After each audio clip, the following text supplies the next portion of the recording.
Aussi vrai que la lecture est au cerveau ce que l'haltère est au bras, aussi vrai qu'il n'existe pas de révolution en dehors des bibliothèques, à formation égale, la vérité triomphe. Raison pour laquelle il faut se former. Il faut s'armer de connaissances jusqu'aux dents. C'est avec cette célèbre et non moins magistrale citation de Cheikh Anta Diop que j'ai l'honneur, en qualité d'ancien délinquant incarcéré à Fleury-Mérogis et qui a revu le jour grâce à la lecture, que j'ai l'honneur d'introduire votre nouvelle émission, ce nouveau rendez-vous baptisé la librairie africaine. La librairie africaine, tout en s'inscrivant toujours dans cette dynamique de participer à la renaissance de la communauté afro par l'excellence, s'est donné pour vocation de répondre à un impératif des plus impérieux. Inciter, suggérer, recommander, sommer un maximum de jeunes et de moins jeunes issus de la communauté afro à jeter leur dévolu, à se prendre de passion pour l'arme d'élévation par excellence, la lecture. La lecture et encore la lecture. En un mot, parfaitement conscience qu'il n'existe pas de liberté réelle sans lecture, notre mot d'ordre est et sera lire ou mourir. Lire ou mourir.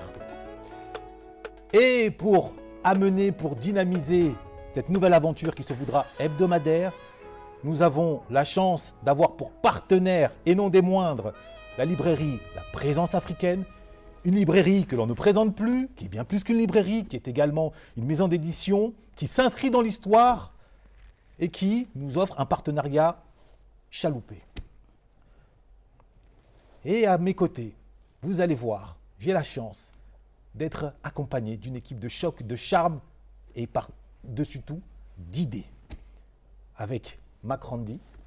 Bonjour Herman, bonjour et je te salue et je mesure surtout la responsabilité qui est la mienne, la responsabilité individuelle et collective, tout en mesurant le privilège d'être à vos côtés autour de cette table dans la librairie africaine. Sois le bienvenu. La sœur Marie-Fidèle. Bonjour Herman, ravi d'être là, ravi d'amener un peu la Belgique dans cette émission sur la littérature noire. Et le frère Beko, qu'on ne présente plus mais que j'adore présenter. Sois le bienvenu. Merci Herman, que les hostilités commencent. Moi je suis venu pour en découdre. Vos salam alek là. On y va. Bon, alors, aujourd'hui, nous avons trouvé plus que nécessaire d'introduire, comme je l'ai dit tout à l'heure, notre belle aventure avec un monument. L'équivalent de l'Edgar Morin avant Edgar Morin. L'homme qui a connu une transversalité des connaissances, qui a su réunir tout son savoir, toute son énergie, afin de faire renaître l'honneur de la communauté afro, qui était enfouie sous les méandres du racisme, de la néantisation, mais également qui s'est donné pour mission de propulser cette même communauté dans les étoiles. Cheikh Anta Diop. Cheikh Anta Diop, un monument, comment, on va commencer par là, avez-vous fait sa rencontre, les uns les autres? Cheikh Anta Diop, contrairement à ce qui peut être le cas de la plupart d'entre nous, moi je l'ai découvert par la voix des ondes, la radio, donc à travers une émission sur la radio française en Afrique. J'ai découvert un personnage, un génie, parce que savant, physicien, etc. Et ensuite l'écrivain, bien sûr. Donc je me suis intéressé à son œuvre avant de découvrir plus tard finalement ses écrits et de commencer à les décortiquer progressivement. Donc c'est arrivé lorsque j'avais aux alentours de 15-16 ans à peu près.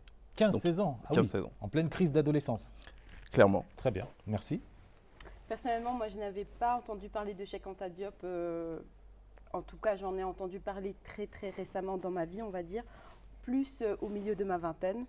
Et bizarrement, mon premier contact avec ce génie, c'était plus par des mouvements, des personnes que je considérais comme étant dans des mouvements qualifiés OTEP. C'était des personnes qui étaient fortement ancrées en fait dans un savoir qui se puise dans l'égyptologie. Et pour moi, c'était vraiment un groupe un peu fou Un peu fou. Un peu fou à l'époque, qui faisait le lien entre l'Égypte, la religion, et que l'Égypte, du coup, ce serait une civilisation noire. Et pour moi, en ayant grandi dans des imaginaires et des médias qui ont représenté souvent l'Afrique avec des personnes venant d'Orient ou des personnes à la peau blanche littéralement, ben, du coup pour moi je trouvais que c'était un groupe vraiment extrêmement bizarre. Et puis c'est au fur et à mesure de mes investigations et notamment la manière dont j'ai investi le milieu académique par rapport à comment on construit le savoir que j'ai découvert vraiment les ouvrages de Cheikh Anta Diop, notamment par le fait de réinscrire une nouvelle connaissance de l'histoire noire. Et ça m'a permis quelque part de me réparer par rapport à mon identité. Et voilà, merci à ces collectifs un peu OTEP qui sont très opérationnels sur YouTube et Twitter. Très bien, je te remercie. Moi, j'ai rencontré Cheikh Anta Diop quand j'étais adolescent. Mais je le lisais, je ne le comprenais pas. Je faisais semblant de comprendre. Ou je faisais semblant auprès des gens de le comprendre. Mais je l'ai compris bien plus tard parce que c'est une écriture qui est très exigeante et qui n'est pas facile d'accès au début. Mais à force de relecture et à force d'explication des différents auteurs qui ont travaillé sur la question de Cheikh Anta Diop, j'ai commencé à le comprendre. Mais c'est une pensée qui est technique, qui est riche, qui est complexe et qui demande un vrai effort. Mais une fois qu'on est dedans, on n'en sort plus. C'est vrai qu'une fois qu'on est dedans, on n'en sort plus. À titre individuel, j'ai fait sa rencontre moi très tardivement, par l'intermédiaire de Omutunde, Kalala Omutunde, paix à son âme, qui a vulgarisé son propos, qui s'en est fait l'un des héritiers, pour ne pas dire des disciples les plus fougueux et les plus efficaces, et en prenant aussi le lien avec Obenga. Et à travers ces interventions, ces conférences auxquelles j'ai participé, je suis rentré dans l'œuvre de Cheikh Anta Diop avant d'engager une démarche plus individuelle à travers la lecture, où là, comme Beko vient de le dire, je suis tombé sur un monument parfois qui peut paraître aride pour les non-initiés, qui nécessite de la concentration, du temps. Je crois que beaucoup le citent sans pour autant l'avoir lu. Bon, on ne va pas leur faire reproche, hein. Néanmoins, nous sommes ici pour inciter les uns et les autres à aller en profondeur, à prendre le temps. Vous savez qu'il n'y a pas, à vaincre sans péril, on triomphe sans gloire, hein. Il n'y a pas de vraie réussite sans effort, hein. Dans la culture du moindre effort dans laquelle nous baignons, nous devons justement enjamber et nous arracher à ces méandres. Qu'est-ce qui, toi, t'a marqué dans le parcours de Cheikh Anta Diop? Deux faits marquants. Le premier fait remonte à son enfance. Donc le premier conflit qu'il a à l'école, lorsque lui ne comprend pas ce qu'on essaie de lui inculquer, ce qu'on essaie de le forcer à comprendre, en étant jeune bien sûr. Donc le premier conflit déjà qu'il a et le rapport qu'il a avec la scolarité, finalement, qui va l'équiper pour plus tard venir conquérir le monde académique finalement et réussir dans ce même monde-là. Donc ce sont ces deux faits marquants, moi personnellement, qui m'instruisent sur la vie de Cheikh Anta Diop. Très bien. En ce qui me concerne, c'est plus le côté têtu de Cheikh Anta Diop, le fait qu'il avait son idée et qu'il allait au bout et qu'il était très très combattu. D'ailleurs, quand il a voulu défendre sa thèse, le jury ne s'est pas réuni pour lui. Il a dû attendre très longuement pour pouvoir défendre sa vision, sa manière de penser.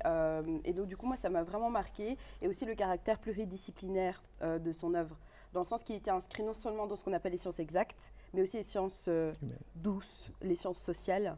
Et la manière dont il a allié les deux pour pouvoir narrer ce qu'il a dit, pour moi, ça démontrait vraiment que c'était vraiment un génie, quelqu'un de têtu et qui s'est vraiment battu à l'intérieur du système. Et je pense qu'il laisse derrière lui un gros héritage qui est parfois pas compris. En fait, c'est ça le problème que je reproche à ces ouvrages, c'est vraiment l'accessibilité. Je trouve que c'est pas de porter à tout le monde sans vouloir t'interrompre, on verra cet aspect juste un peu plus tard, okay, sur l'aspect critique éventuellement.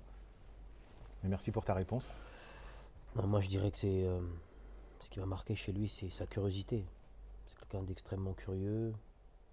Comme l'a dit Marie, il s'est intéressé à différentes disciplines, il s'est intéressé à différents courants.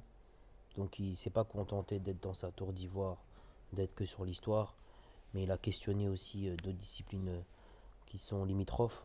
Et c'est ce que j'aime chez lui. Et en général, c'est ce que j'aime chez les gens, c'est la curiosité. Le fait de s'intéresser un peu à ce qui se passe autour de créer des ponts, de créer des passerelles entre les différentes matières et d'avoir un rapport à 360 degrés. Pas juste uniquement sur une discipline, mais pas être arc-bouté sur quelques notions, mais avoir une diversité d'offres culturelles et intelligentes pour mieux comprendre et mieux appréhender le monde. C'est ce qu'il a fait. Non, je suis d'accord. Je rajouterais, à titre individuel, ce qui m'a marqué chez lui, c'est le rapport à la patience et à la virilité. On connaît la virilité physique qui consiste à mettre des coups de poing sur un ring, qui consiste à bomber le torse. Cheikh Anta Diop, il a fait preuve. Ce n'est pas le seul. Néanmoins, on peut quand même, à ce niveau-là, le présenter comme un exemple. Il a fait preuve d'une virilité intellectuelle incroyable, dans la mesure où non seulement on lui a refusé, comme tu l'as souligné à juste titre, de pouvoir défendre sa thèse à la Sorbonne, mais aussi il a dû défendre, accompagné d'Obenga, cette même thèse 20 ans plus tard, devant un aréopage de savants venus des quatre coins du monde, à l'occasion du colloque du Caire, et il a eu gain de cause. Donc il prouve, s'il en était besoin, qu'un cerveau bien armé peut venir à bout d'une armée de soldats fantassins qui lui font face. Absolument. Donc, vraiment, c'est un exemple incroyable sur ce terrain-là, en tout cas à mes yeux. Dans son œuvre, sur la question de l'identité, qu'est-ce que vous en avez retenu ? Il l'aborde par plusieurs aspects, notamment par l'aspect de la langue, et c'est ce qui m'intéresse, moi.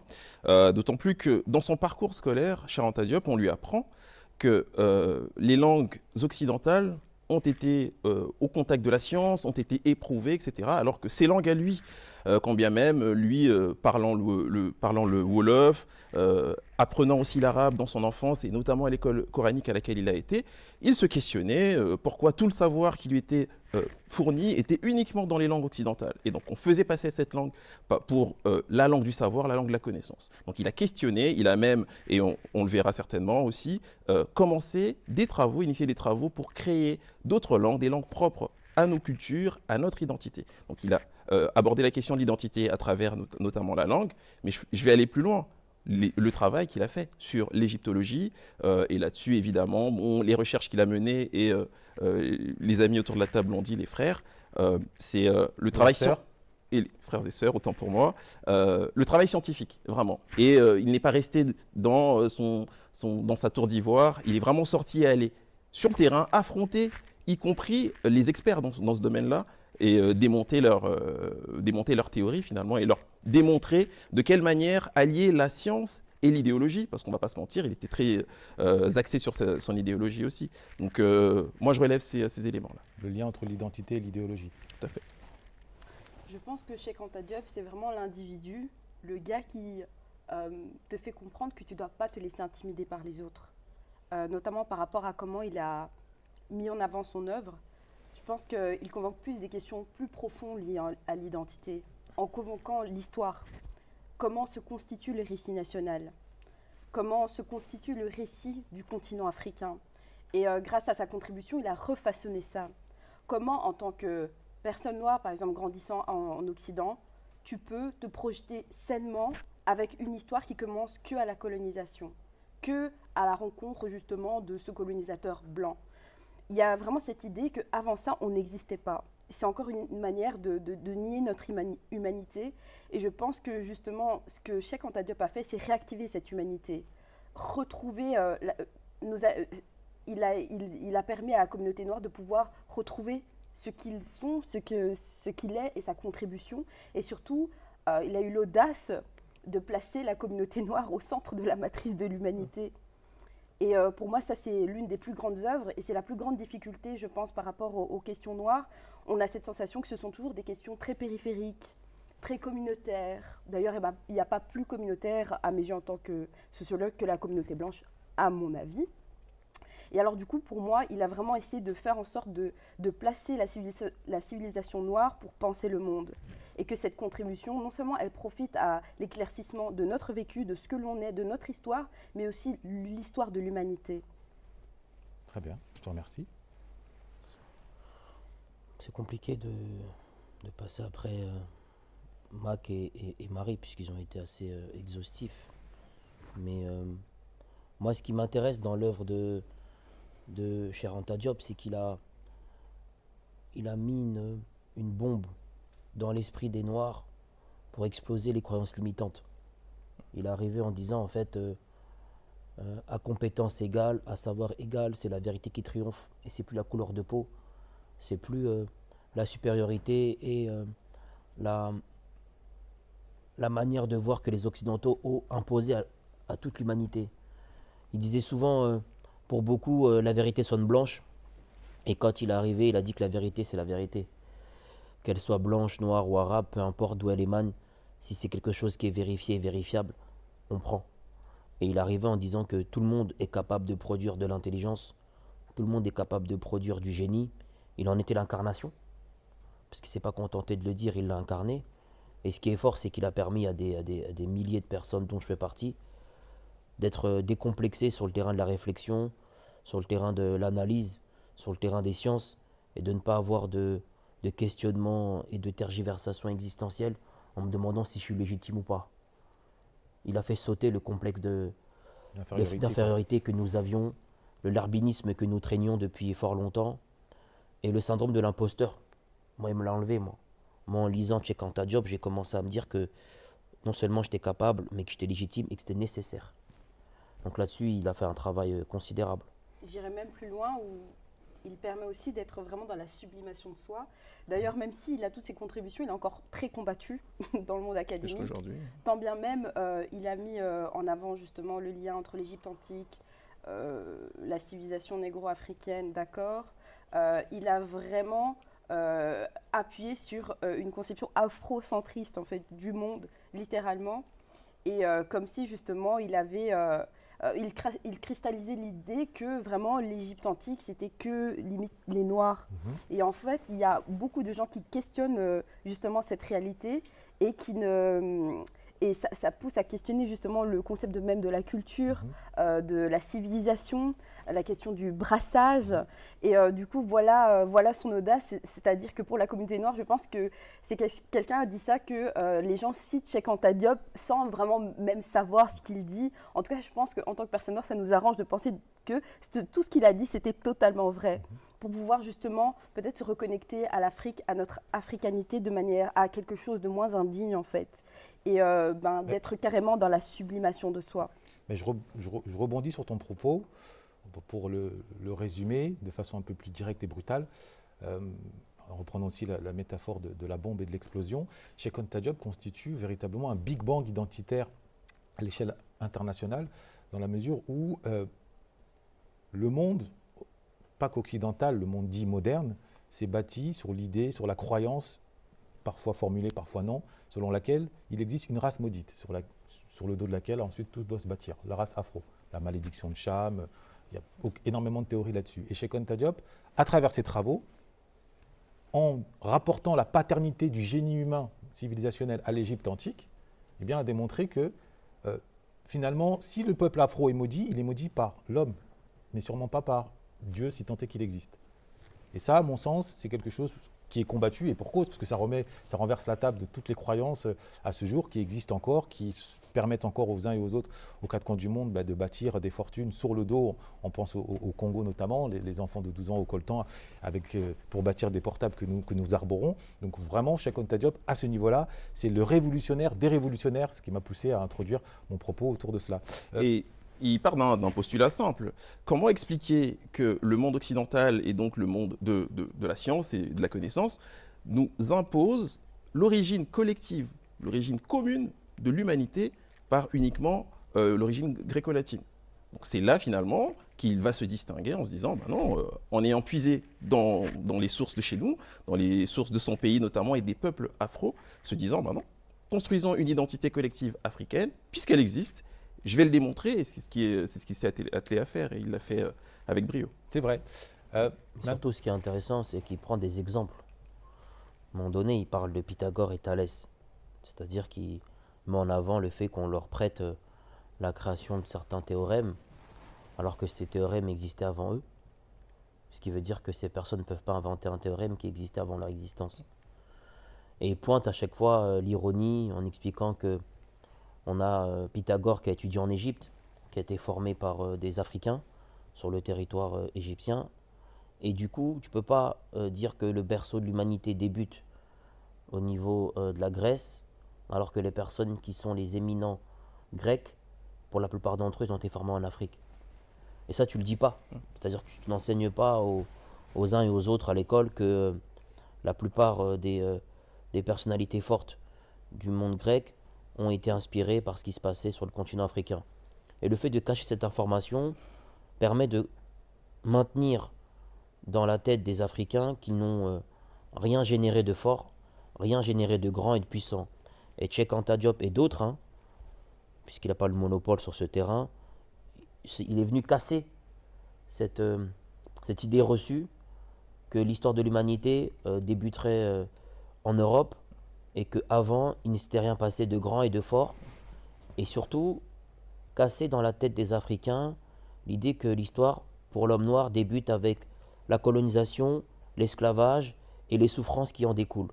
Donc Cheikh Anta Diop, il est venu remettre de la profondeur, de la distance, de la grandeur et de la dignité dans tout ça. Et ça, il faut lui rendre hommage par rapport à ça. Je pense aussi que dans ce que tu dis, pour appuyer tes propos, les médias, ça a beaucoup joué. Comme je disais, dans l'imaginaire collectif, on façonne une image de l'Égypte, comme je disais, blanche, orientale. Il y a cette espèce de fantasme. Et lorsque tu plonges plus dans la compréhension des enjeux de la communauté noire dans le monde de manière globale, tu as toujours des films sur l'esclavage, des films sur la colonisation, sur des parcours vraiment tragiques où justement on met des corps noirs dans des postures vraiment indignes. Et personnellement, moi, je viens de Belgique et des fois je fais des visites décoloniales. Et j'ai la chance et l'opportunité parfois d'accueillir des élèves, des étudiants. On parle des contributions, les pseudo-bénéfices de la colonisation. Et alors, il est vraiment cristallisé dans leur tête que la colonisation, c'était quelque chose de bien dans positif, le fond. ouais. Que ça a vraiment apporté des écoles, que ça apportait du savoir. Et en fait, lorsque je leur parle de Cheikh Anta Diop, je vois dans leurs yeux qu'ils ne me croient pas. D'accord. Et ça, je trouve ça vraiment tellement grave. Et quand je te parlais de la communauté OTEP, pour certains membres de la communauté noire, ce sont quasi des fous, sachant qu'ils questionnent, et je pense qu'on va parler de ça de manière ultérieure, justement, beaucoup la spiritualité Alors, par rapport aux contributions de Cheikh Anta Diop et Oumoutoundé, qui a pu faire tout un travail de vulgarisation autour de ça. bon, étant donné que ça fait 2 fois que tu les cites, on va mettre les pieds dans le plat. Pourquoi, selon toi, ces frères kémites, et non pas les frères Hotep, se sont-ils perçus comme des fous? Quelle est, à tes yeux, leur part de responsabilité? Je ne pense pas que c'est une part de responsabilité, mais je pense surtout qu'il y a un endroit que la communauté noire ne veut pas affronter. Et je pense que ça se joue, lorsqu'on parle de colonialisme, on cristallise souvent ça, une question de terre. Mais c'est avant tout une question d'esprit, de décolonisation de l'esprit. Et je pense que cette communauté kémite a eu le courage, l'audace d'affronter les paradigmes idéologiques qui ont été importés aussi par rapport à la colonisation et qui a généré en fait tout un système de croyances dans lequel la communauté afrodescendante est très ancrée. Je parle du christianisme, je parle aussi de l'islam. Donc, est-ce que vous partagez le fait que, selon elle, il n'y a aucune responsabilité? Si, il y a une responsabilité. Forcément, Il y a un problème de forme. C'est-à-dire que c'est pas parce que tu as raison sur le fond que tu dois faire l'économie de la forme. Et beaucoup de kémites que je connais, que je fréquente, ont une manière assez agressive, assez culpabilisante, assez dénigrante de s'adresser aux frères et aux sœurs. Et du coup, ça crispe, ça empêche toute réflexion, ça empêche toute discussion saine et empêche aussi la capacité à fédérer. Ça crée du clivage. Et je pense que le fait d'avoir une démonstration intellectuelle bienveillante, une démonstration intellectuelle qui prenne en considération l'autre dans ce qu'il est de fort et dans ce qu'il est de puissant, ça permet d'avoir une approche beaucoup plus efficace. Moi, ce que je reproche à beaucoup de kémites, c'est... Tu veux dire quoi par kémite? Tu peux définir? Non, les kémites, c'est les personnes qui revendiquent un attachement spirituel à la Mahat, qui revendiquent un attachement spirituel aux ancêtres et qui ne sont ni musulmans, ni chrétiens et qui ne souscrivent à aucune religion dite révélée. Ça, ce sont les kémites. Et kémite, ça vient du terme kémet, Afrique, c'est l'ancien nom. Voilà. Et leur combat est plutôt louable, puisqu'ils ont envie de remettre en avant l'ancestralité du continent africain, avec la diversité des courants spirituels, et vouloir mettre en avant la femme et l'homme noir. Et ça, c'est quelque chose de pertinent et de puissant. Maintenant, les méthodes employées, la manière de s'adresser aux uns et aux autres, la manière de diaboliser les uns et les autres, moi, je m'y retrouve absolument pas, je n'y souscris pas. Et c'est là que je dis que Herman, il a raison. Ils ont une responsabilité dans la diabolisation qui est la leur, parce que la manière dont ils présentent les choses ne donne pas envie. En fait, il faut rester dans une logique de courtoisie, de bienséance. Quand bien même tu n'es pas d'accord avec l'autre par rapport à sa foi, par rapport à ses idéaux, par rapport à l'idéologie qui est la sienne, tu dois garder en mémoire que ça reste ton frère, ça reste ta sœur, et tu dois lui parler avec une courtoisie et une bienséance, quoi qu'il arrive. Et à un moment donné, il y a des anathèmes qui sont balancés, des attaques ad hominem qui font que ça devient compliqué d'avoir un dialogue et un échange. Puisque justement tu parles d'anathème, Cheikh Anta Diop a aussi été traité de fou. Seulement, il a affronté ceux qu'il traitait de fou sur le terrain scientifique. Et les scientifiques, notamment notre cher docteur Marie qui est sur le plateau, pourra nous le dire, sur le terrain scientifique, c'est l'empirisme qui fait foi. Il y a des balbutiements, il y a des essais, des tests, etc. Et on en arrive finalement, à travers des démonstrations empiriques, à prouver ces théories. Et Cheikh Anta Diop, au-delà d'avoir exploré faiblement en tout cas les aspects ésotériques, il a surtout affronté tous ces contradicteurs sur le terrain scientifique. Je disais précédemment qu'il était idéologue aussi. Et donc moi, je ne peux considérer une science sans idéologie, évidemment. Et je lui en fais absolument pas de reproche, parce que je considère qu'on ne peut... Ça nous permet de nous positionner, d'avoir un postulat, et ensuite d'avancer les théories et de pouvoir les vérifier et les approuver. Et donc, selon toi, quelle est la part de responsabilité des kémites? Est-ce que tu partages le point de vue de Mbeko? Alors, je partage son point de vue parce que les méthodes sont importantes, et c'est là que Cheikh Anta Diop a été aussi, il a usé en tout cas de cette méthode-là. Il a été pertinent, c'est pour ça que je parlais de preuves, de prouver, d'apporter des éléments palpables et avérés. Je permets de rebondir sur l'empirisme. Je suis d'accord et pas d'accord sur certains points, dans la mesure où, quand j'ai introduit, je questionnais beaucoup l'accessibilité justement des données de Cheikh Anta Diop. Notamment, il lui a été reproché par la communauté scientifique justement de trop s'étaler. C'est-à-dire qu'il utilisait la science exacte, il utilisait les sciences sociales et il n'allait pas forcément en profondeur. D'ailleurs, lorsque des personnes reprennent un peu les propos de Cheikh Anta Diop, ils disent dans les réponses, oui, on pense que éventuellement, il n'y a pas de certitude avérée parce que je pense que son travail était tellement charnière qu'il a dû aller le plus loin possible, mais il ne pouvait pas aller dans les profondeurs. Quand tu dis qu'il n'y a pas de certitude avérée, c'est-à-dire puisqu'il a été validé au colloque du Caire. Oui, mais aujourd'hui, on questionne encore, comme je disais, l'afrocentrisme de l'Égypte. Encore une fois, il y a cette hypothèse que l'Égypte appartiendrait à plein de communautés, etc. Et que finalement, la communauté noire ne serait pas forcément au centre de la matrice.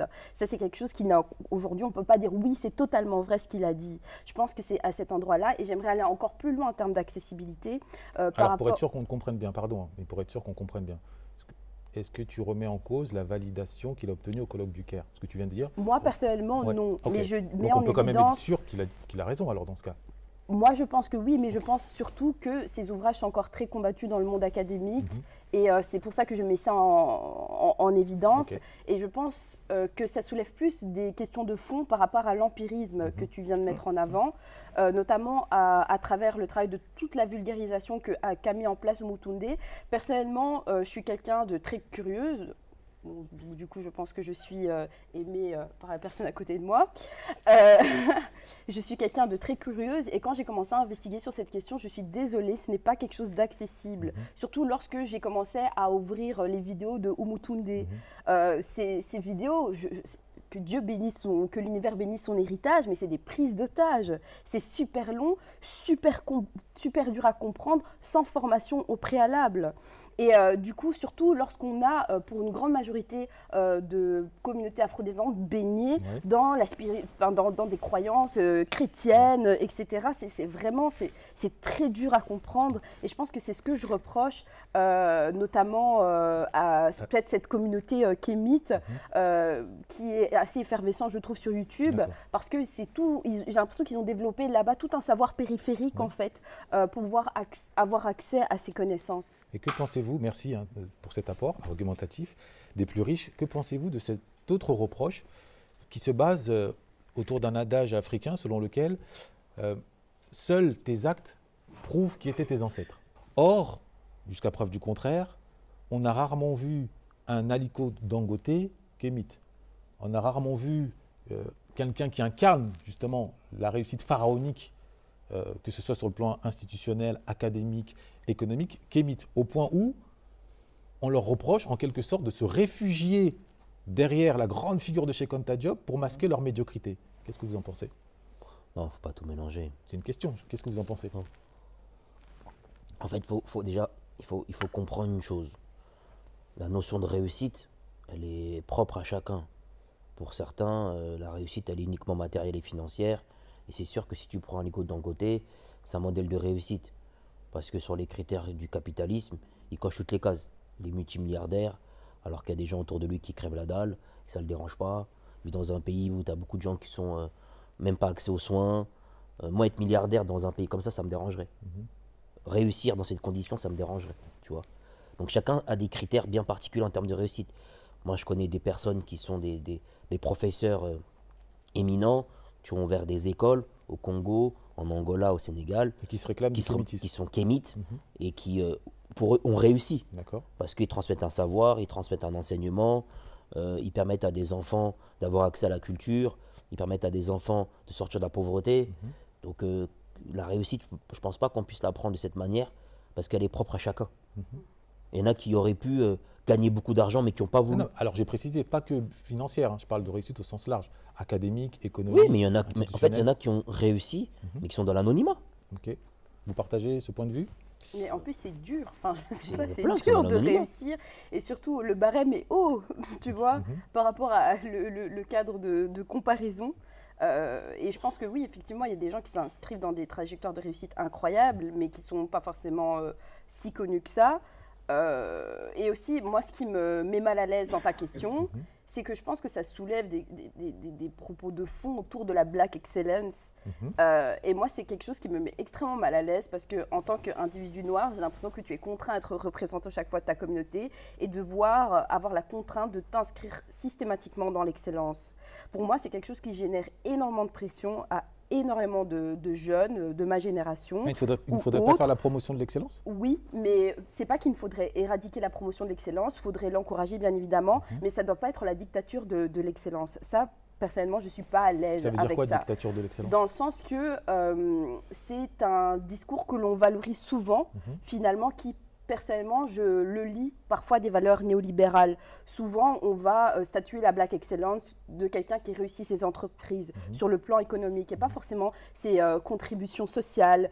En tout cas, s'il n'y a pas la variable économique, bah, du coup, on va minimiser justement le fait de pouvoir s'inscrire dans la Black Excellence.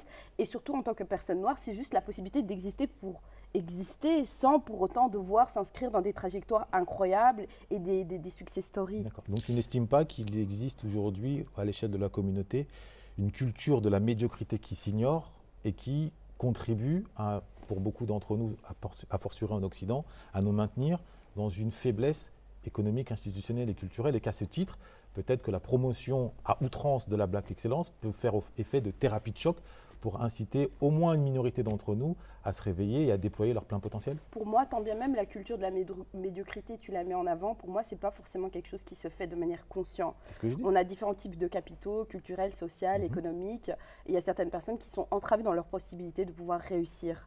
Alors oui, la Black Excellence, oui, mais pas à tout prix, pas au prix de sa santé mentale. Et vu à quel point on est ancré dans de profonds traumatismes, je trouve que parfois, au plan de la santé mentale, on devrait apprendre à s'épargner en tant que personne noire. je pense qu'il faudrait que nous définissions déjà des modèles de réussite. Que nous nous mettions d'accord sur la définition. Ensuite, une fois qu'on a posé ce cadre-là, nous dire, en tout cas ce que moi j'entends à travers la réussite, c'est lorsqu'on gagne du terrain, on avance, on performe, on excelle, de quelle manière on fait rejaillir cette réussite sur les nôtres et de quelle manière surtout on laisse un héritage. Charles Anta Diop, c'est un exemple de réussite. Parce qu'il a fait ses preuves, il a excellé dans son domaine et ensuite il a laissé un héritage transgénérationnel. C'est de cette manière-là que je définis la réussite et elle s'inscrit dans divers domaines de la vie. Dans le domaine scientifique, dans le domaine financier, quoi qu'on en pense, peu importe le paradigme dans lequel on s'inscrit, le capitalisme, le communisme, enfin peu importe. En tout cas, la capacité de pouvoir briller, rayonner, faire ses preuves dans son domaine, être le meilleur dans son domaine, et ensuite faire rejaillir autour de soi, autour de ceux qui ont moins que soi-même, et de laisser un héritage perpétuel et transgénérationnel. Très bien. Moi, je comprends ce que dit Marie par rapport à l'injonction que peut... En fait, l'injonction à l'excellence, ça peut être dangereux pour les cerveaux les plus fragiles et les plus faibles, parce que c'est leur demander quelque chose qui les dépasse, et ça peut les mettre en danger sur le terrain de la santé mentale. Après, l'injonction à l'excellence pour des gens qui ont un vrai potentiel et qui ne l'utilisent pas, qui sont en sous-régime, là, c'est important. Donc en fait, il faut faire du sur-mesure. Moi, je sais que par moment, on a tendance à donner des conseils de manière un peu trop rapide et généralisée, alors qu'un conseil, c'est vraiment, en tout cas c'est ma formation en tant qu'avocat, un conseil, c'est vraiment du sur-mesure, ça correspond à des profils. Chaque conseil doit être fait au fur et à mesure des uns et des autres, à la lumière de ce qu'ils sont, à la lumière de leurs états psychologiques, moraux, financiers, parce que au moment de la rencontre, il est peut-être disposé à entendre quelque chose que si tu avais croisé 2 ans en arrière, il n'aurait pas pu l'entendre. Donc oui, il faut prôner l'excellence, mais il faut faire en sorte de promouvoir cette excellence auprès du public averti, auprès d'un public en capacité émotionnelle, intellectuelle de comprendre l'enjeu de l'excellence. Mais comment tu mesures le public averti ? De quelle manière tu arrives à déceler ? On va pas frapper à la porte de chaque info. Non, mais déjà, l'exemple de cette émission, c'est une émission niche. Donc, jusqu'à preuve du contraire, il n'y a pas de femmes en petite tenue ou d'hommes qui rappent ou d'hommes qui viennent produire quelque chose qui serait racoleur. On n'est pas sur du racolage. On est sur une émission exigeante. On est sur une émission que beaucoup trouveront chiante parce qu'intellectuellement, ils ne sont pas capables de la supporter. Donc déjà, il y aura un tri qui va se faire. Et ensuite, on va pouvoir travailler avec ces gens qui ont envie et qui ont la capacité de comprendre, d'apprendre et d'intérioriser ce que nous véhiculons. À ce moment-là, on peut avoir des injonctions, on peut avoir des invitations plus ou moins excellentes et liées à l'excellence de manière générale. Mais en fait, c'est toujours pareil, ça se fait avec une sélection, puisque ce n'est pas tout le monde qui est invité au bal, sinon ce ne serait pas un bal, ce serait le foire. Et en mettant des filtres, on peut travailler avec les femmes et les hommes qui sont capables et qui ont envie et qui ont soif de cette exigence et les accompagner sur ce terrain-là. J'ajoute à ce que tu dis qui est plutôt complet, que nous pouvons aussi travailler sur susciter justement cette envie-là et convertir ceux qui ne le sont pas encore. Oui, mais tu ne convertis pas quelqu'un qui n'est pas curieux. Tu peux susciter l'envie, tu peux initier des lectures accessibles, tu peux initier des vidéos accessibles, mais tu ne peux pas transformer quelqu'un qui n'a pas fondamentalement envie d'être transformé. Ça n'existe pas. Tu ne fais pas la transformation malgré l'autre. Pourquoi je te dis ça ? Il y a des gens qui, au bout de la première fois, ne te diront jamais oui, mais que tu réussiras à convaincre au bout de la 20e fois. Ou au bout de la 15e émission, la personne sera persuadée finalement et convaincue de la nécessité, de l'importance de la lecture dans sa vie. Moi, j'aimerais dire aussi que... Attends, tu as terminé ou pas ? Ah, pardon. Tu as terminé ? J'ai terminé, oui. Ok. Moi, j'aimerais dire que surtout dans tes propos, Mbeko, c'est que personnellement, je ne pense pas que je m'inscris dans une trajectoire médiocre en tant que doctorante, mais je ressens la pression de la Black Excellence, tu vois. Et je connais plein de gens qui sont dans cette sphère, dans des grandes sphères en haut, qui ont justement fait ces ascensions sociales, qui ressentent la pression de la Black Excellence, tu vois. Mais en quoi la pression est négative ? C'est ça que j'essaie de comprendre. Parce qu'en fait, il y a cette espèce de contrainte à ne pas avoir droit à l'erreur, Alors Non. que Oui, cette mais société, est-ce qu'on la peut vivre sans société contrainte? occidentale, blanche en tant que personne noire par exemple, nous expose déjà à beaucoup de difficultés, à beaucoup de pression, et je trouve que il y a une pression en fait intracommunautaire qui vient encore plus appuyer sur ton existence. Je pense que- Moi personnellement, c'est quelque chose qui me met mal à l'aise, et en plus, je trouve aussi, et je ne dis pas que c'est les propos que vous défendez, mais la manière dont j'ai analysé ces discours, en tant que personne qui a une trajectoire sociale où j'étais inscrit dans la subalternité, je viens de la Hesse, de la galère, à cette époque-là, j'aurais été mal à l'aise avec ce concept de Black Excellence. J'ai l'impression que l'on me reproche ma médiocrité, alors que je sais que j'ai pas forcément, ou bien même je ne conscientise même pas que j'ai pas les outils. Je trouve vraiment que la Black Excellence, ça contribue à créer l'écart dans la communauté noire et à créer Quelle est des l'incidence, hiérarchies. Attends. sur toi, s'il te plaît, Marie, Ouais. de cette pression de la Black Excellence? L'incidence, Oui, Ouais, l'incidence l'incidence négative. ben, pour moi, personnellement, Est-ce qu'elle t'empêche de dormir? Est-ce qu'elle te fait faire des cauchemars? Est-ce que au quotidien, elle te démotive dans tes c'est actions, vraiment dans l'idée ta de ne pas motivation? avoir droit à l'erreur, en fait, d'être quelqu'un qui ne peut pas faire Mais d'échecs, c'est faux, qui ça. doit toujours être tu dans... ne penses pas que tout le monde a droit à Mais l'erreur et laissez-moi que terminer mon c'est propos, propre? s'il vous plaît. m'as interrompu D'être tout à dans... Ah oui, mais tu m'as laissé terminer, enfin, tu m'as laissé reprendre la Je suis parole poli, alors je que suis poli. j'étais OK pour que tu continues. Et en fait, c'est vraiment être dans cette posture, en fait, de ne pas avoir droit à l'erreur. Et encore une fois, pour moi, c'est un moyen de déshumaniser encore les personnes Pour toi, noires. excellence, c'est perfection? Oui, Ok. c'est ce devoir de devoir toujours être le meilleur, tête d'affiche, d'être toujours dans le meilleur collectif, le meilleur projet. Et tant mieux. Moi, ça me... Mais C'est- c'est justement la possibilité de faire pas- des erreurs. On reste des êtres Mais c'est- humains. mais- s'il vous mais Et plaît. l'un pense n'empêche qu'il y a pas une- l'autre. Il y a une confusion sur la Black Excellence ou sur l'excellence noire ou l'excellence tout court. Être excellent, c'est pas ne pas faire d'erreur. Être excellent, c'est donner le meilleur de soi et produire le meilleur pour l'autre. C'est ça être excellent. Le propre de l'être humain, c'est de faire des erreurs. L'être humain, il est par définition imparfait. Donc des erreurs, tu vas en commettre. Et il n'y a que celui qui n'entreprend pas qui ne commet pas d'erreur. Peut-être que même ne pas entreprendre, c'est une erreur. Mais ça, c'est un autre débat. Donc du coup, il faut prendre en considération que par nécessité et par logique liée au fait que nous sommes des êtres humains, nous allons nous tromper. Nous allons commettre des erreurs. Ça, c'est pas grave. Ce qui est grave, c'est de ne pas donner le meilleur de soi. De ne pas s'investir pleinement dans ce qu'on fait. De ne pas mettre son âme, son énergie. De ne pas mettre sa puissance dans ce qu'on fait. C'est ça l'erreur. C'est pas le fait d'en commettre. Mais est-ce qu'on peut être moyen? Parce que dans vos Non, mais discours, je on peut- sens on peut- vraiment on peut- ce truc entre Black Excellence et culture de la médiocrité. Je vais- Et moi, c'est ça qui me met mal à Je l'aise. vais- Mais ça dépend. je Est-ce vais- que je vais- c'est J'entends la dualité dans est-ce que vos c'est une propos ambition? collectifs. Non, mais d'être moyen. je réponds à ta question sur le caractère moyen. Les gens, ils sont ce qu'ils sont avec ce qu'ils ont. Moi, ce que je dis, c'est que nous avons une responsabilité, c'est de promouvoir l'excellence. Parce que personne ne le fera à notre place. Et au contraire, ceux qui sont en face de nous, nos adversaires idéologiques, ils vont promouvoir la médiocrité, ils vont promouvoir la vulgarité, ils vont promouvoir l'approximation. Je donne un exemple très simple. Vous regardez dans la communauté occidentale, ça ne les dérange pas d'inviter l'imam Chalgoumi. Ça ne les dérange pas d'inventer un imam qui parle à l'infinitif, qui ne conjugue pas les verbes, qui vient avec un français qui n'est même pas du français. Il n'y a que lui qui se comprend. Ça ne les dérange pas. Ils ont un mépris pour les autres qui est incroyable. Et si nous, on ne comprend pas que les Occidentaux, en tout cas l'élite, ne va pas valoriser les nôtres de façon bienveillante et de façon sereine et de façon valorisante, que nous devons le faire, que personne ne fera à notre place, là on est mort dans le film. Donc on va promouvoir l'excellence. Après, les femmes et les hommes qui supportent la pression, tant mieux. Ceux qui ne supportent pas, tant pis. Parce qu'en réalité, chacun fait avec ce qu'il a. Mais les gens ont droit d'être moyens, les gens ont droit d'être médiocres, Médiocre aussi. les gens ont droit d'être excellents, les gens ont droit d'être ambitieux. Il n'y a pas d'obligation à quoi que ce soit. Mais nous, on a une responsabilité dans cette émission, c'est promouvoir l'excellence. Et l'excellence, ce n'est pas la perfection, comme dit Herman. On ne demande pas aux gens d'être parfaits, on demande aux gens de faire le meilleur, de donner le meilleur d'eux-mêmes, de ne pas tricher, de s'investir pleinement. Quand on fait quelque chose, on le fait avec grandeur. On le fait parce qu'on a envie de le faire. Même si c'est petit, fais-le avec grandeur. Tu fais un tableau, fais un beau tableau. Tu fais un tapis, fais un beau tapis. Voilà. Tu veux faire une belle émission, fais une belle émission.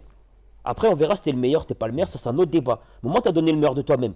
Mais quand on est dans des logiques de on vient, on dit on le fait pour le faire, quand on dit on le pense pour le penser, et qu'on n'est pas dans une réflexion d'exigence, malheureusement, on se retrouve avec une communauté qui est tirée vers le bas, on se retrouve avec des modèles qui ne sont pas à la hauteur. Bah, pardonnez-moi, mais quand on voit le nombre de modèles de la communauté afro sur le devant de la scène, qui ne sont même pas capables d'avoir une réflexion, qui ne sont pas capables d'avoir une profondeur dans leurs pensées, et qui sont mis en avant, et qui sont instrumentalisés parce que médiocres, donc ils n'ont même pas conscience qu'ils ne sont pas au niveau. Ils acceptent de venir sur des plateaux, prendre la parole, alors qu'ils n'ont pas lu suffisamment d'auteurs de qualité, et ça se ressent dans leur manière de penser, dans leur manière de parler, qui sont carencés en termes de génie dans leur lecture. Et si nous, on n'est pas là pour mettre l'église au milieu du village et leur dire, les gars, vous n'êtes pas au niveau, vous êtes médiocres, sortez des plateaux télé, vous nous discréditez nous en tant que Renois, qui va le faire à notre place? Personne.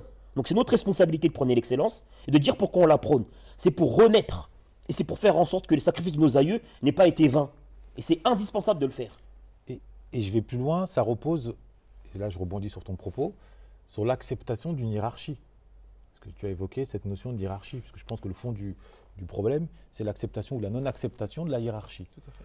Beaucoup, à l'échelle de notre communauté, ont une vision, sans toujours en avoir conscience, une vision communiste de l'existence. Du fait que nous ayons souffert, ils englobent dans une vision de solution un chemin égalitariste. C'est-à-dire que finalement, sortons du paradigme occidental et par extension, sortons du libéralisme, sortons de la hiérarchie. Est-ce que c'est cette vision que tu partages ?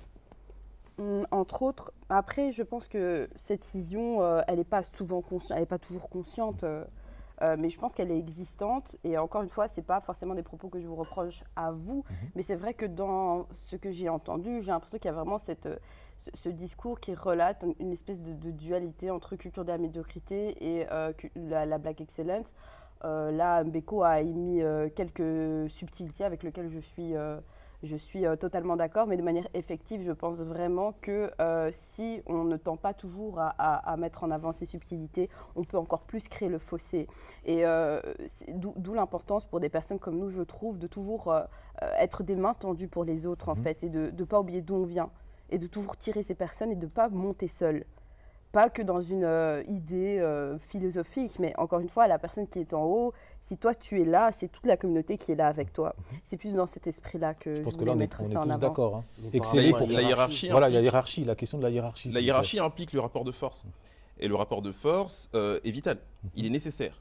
Non pas dans une logique d'écrasement de l'autre, surtout au sein d'une communauté, mais plutôt dans une logique d'émulation. Mais on est Lorsque je vise le premier et je tends à le remplacer ou en tout cas à faire mieux que lui, donc à me surpasser moi-même et à faire mieux que lui, c'est avec, pas des dans critères, pardon, avec des critères objectifs. des critères objectifs, bien Voilà. sûr, de réussite et objectivables. Donc je tends à le dépasser. Évidemment que lorsque j'y arrive, comme je le disais précédemment, c'est surtout pour faire rejaillir ensuite.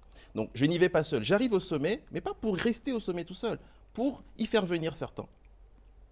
Mais en fait, pour moi, la notion de hiérarchie, il faut qu'elle soit bien précise. Moi, je prône la hiérarchie sur le terrain des compétences. C'est-à-dire que j'estime que tout être humain est mon semblable et mon frère en humanité. Peu importe sa foi, peu importe sa couleur de peau, peu importe son sexe, peu importe son genre. C'est-à-dire que tous les êtres humains sont mes frères et mes sœurs. Même ceux qui me veulent du mal. Pour te dire à quel point, là-dessus, j'ai pas de Tu es problème. christique. Je suis christique, je suis pas rancunier. Au moins sur ce point. Je suis pas habité par des passions tristes et j'ai pas la haine qui m'anime. Par contre, C'est bien de le préciser. non, je le dis sincèrement, et Dieu sait qu'on m'a fait du mal. Mais par contre, je dis que sur le terrain de l'égalité, en dignité, vous êtes tous mes frères, mais sur le terrain de la réflexion, de l'analyse, tout ne se vaut pas. Il y a des génies, il y a des cancres, il y a des médiocres, il y a des idiots, il y a des imbéciles. Et dire ça, c'est pas enlever l'humanité et le respect que je dois à l'imbécile.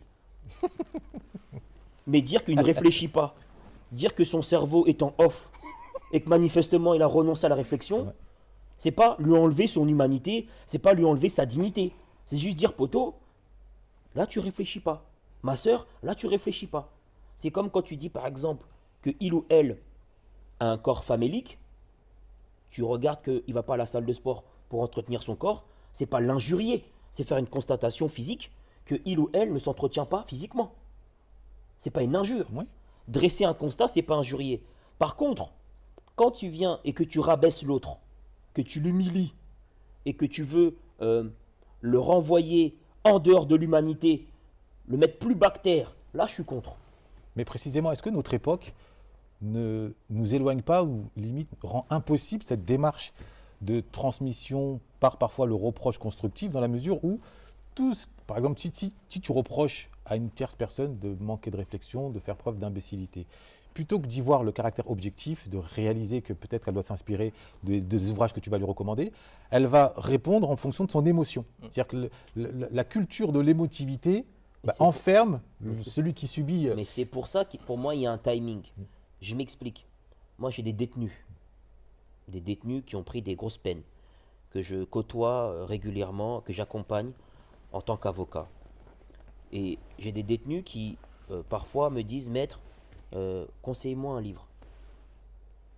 Et moi, à chaque fois, la question que je pose, c'est, est-ce que tu veux un livre pour faire genre t'as pris un livre, ou est-ce que tu veux un livre parce que tu es vraiment prêt à lire? Et là, je vois en fonction de la réaction si je conseille un livre ou pas. Ou si j'offre un livre ou pas. Parce que, par moment, l'individu n'est pas prêt. Et lui offrir quelque chose, c'est pas forcément nécessaire à ce moment-là. Et parfois même, lui dire qu'il n'est pas prêt, ça va stimuler une certaine réaction d'orgueil. Ah, il dit que je suis pas prêt. Attends, il va voir que moi je suis capable de faire.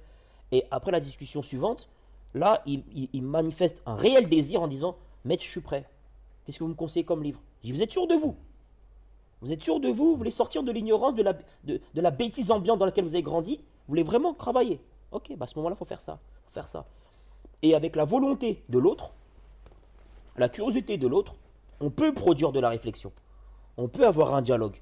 Même si on n'est pas d'accord, c'est pas grave. Mais au moins, il y a un effort commun, au moins, il y a une réflexion commune sur des notions. Et je vais vous donner un exemple.